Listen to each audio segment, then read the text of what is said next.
আপনারা দেখছেন SP24 news Bangla. জনগণের সব খবর দেখাবো আমরা।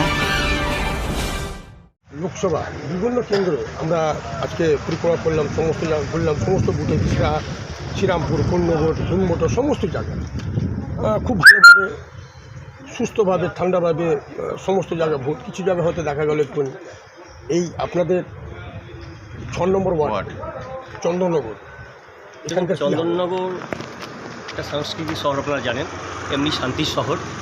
এখানে ঝগড়াঝাটি গোলমাল কিছু হয় না, রাজনৈতিক যার ব্যক্তিগত ব্যাপার করতেই পারে।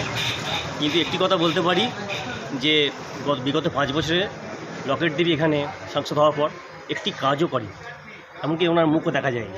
আর সেক্ষেত্রে দেখা যায় হয়তো লোকসভা ভোট, কিন্তু দিদির যা উন্নয়ন, রাস্তা থেকে আরম্ভ করে, লাইট থেকে আরম্ভ করে, পানীয় জল থেকে আরম্ভ করে, বিভিন্ন প্রকল্প, কন্যাশ্রী, রূপশ্রী, স্বাস্থ্যসাথী থেকে আরম্ভ করে বিভিন্ন প্রকল্প যা মানুষের দুয়ারে দুয়ারে পৌঁছে গেছে।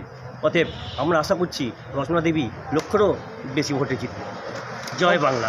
মানুষ তো সবাই বলছে যে উনি তো সেলিব্রিটি, টিভিতে দেখা যায়, আজকে মানুষের কাছে তাকে কি পাওয়া যাবে? ওইরকম চিন্তাধারা থেকে ভোট হয় না। সেলিব্রিটি তো একদিন লকেট দেবীও ছিলেন, অতএব ওই দিকে বিচার হয় না। আমরা মমতা ব্যানার্জিকে দেখে ভোটটা দিই।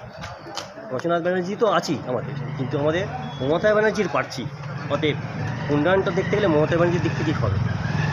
বিরোধীরা, বিশেষ করে বিজেপিরা বলছে যে আমরা যদি দখলে আসি বাংলা, তাহলে আমরা কী করবো, লক্ষ্মী ভাণ্ডারকে বন্ধ করে দিয়ে আমরা অন্নপূর্ণা ভাণ্ডার করবো, 3,000 টাকা প্রত্যেকটি মানুষকে দেবো। দেখুন, এর আগেও আমরা জুমলা গিজি অনেক শুনেছি, 15 লক্ষ শুনেছি, আপনার 2 কোটি বেকার চাকরির কথা শুনেছি, জুমলার কথা, আবার জুমলাগিরি করছে।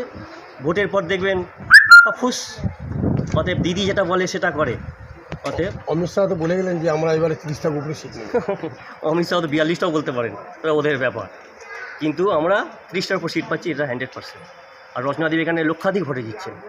কী বার্তা দেবেন প্রত্যেকটি বাংলা মানুষকে? শান্তির বার্তা, উন্নয়নের বার্তা, সবাই মিলে একুশে একসাথে থাকবো, বাংলায় যেমন থাকি, এটাই আমাদের মেন বার্তা। কী নাম? পার্থ গায়েন, 6 নম্বর ওয়ার্ড। জয় বাংলা, জয় বাংলা, জয় বাংলা, জয় বাংলা, জয় বাংলা। সকাল থেকে তো তোমার কেমন লাগছে? ভালো লাগছে। আমরা প্রতিটা ভোটেই খাটি, আর আমরা দিদির হয়েই খাটবো। কতটা আশাবাদী? আশা তো করা যাচ্ছে, এখন জানি না কি হবে। কী নাম আপনার? অপর্ণা দাস। তোমার নাম? কাজল পাশা। মামনি বর্মন।